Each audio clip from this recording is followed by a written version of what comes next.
Pour l'outillage, il faudra un tube cuivre, un écrou libre du bon diamètre, un ébavureur, un stylo avec une mine fine, un réglé, une matrice de collet battu avec la toupie, un marteau à garnir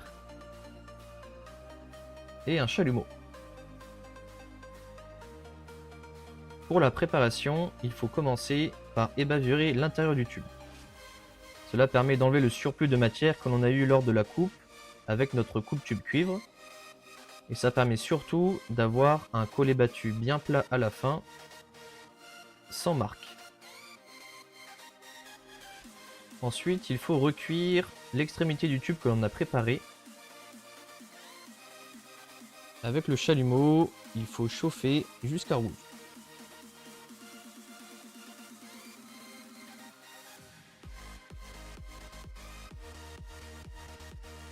Refroidir ensuite le tube.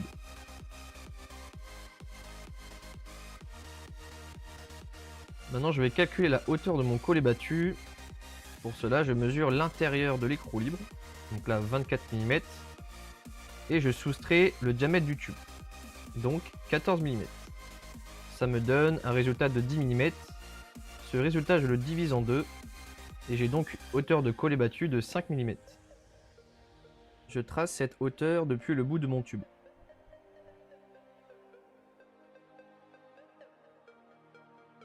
Je vais maintenant effectuer mon collet battu. Pour cela, je prends la matrice. Il y a différents diamètres. On remarque qu'il y a un côté conique et un côté plat. Mettre en place dans un premier temps le tube du côté conique de la matrice.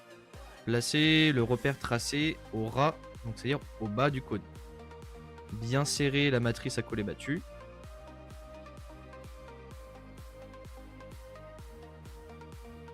La serrer ensuite dans l'étau.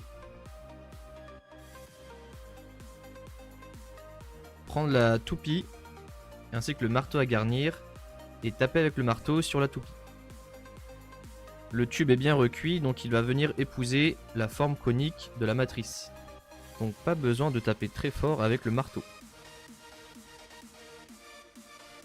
Une fois le cône effectué, on dévisse la matrice et il faut retourner cette matrice pour placer le cône du collet battu du côté plat.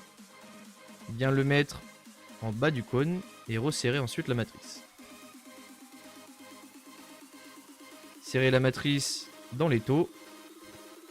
Et cette fois, seulement avec le marteau à garnir, on va venir taper doucement sur le cuivre pour l'aplatir.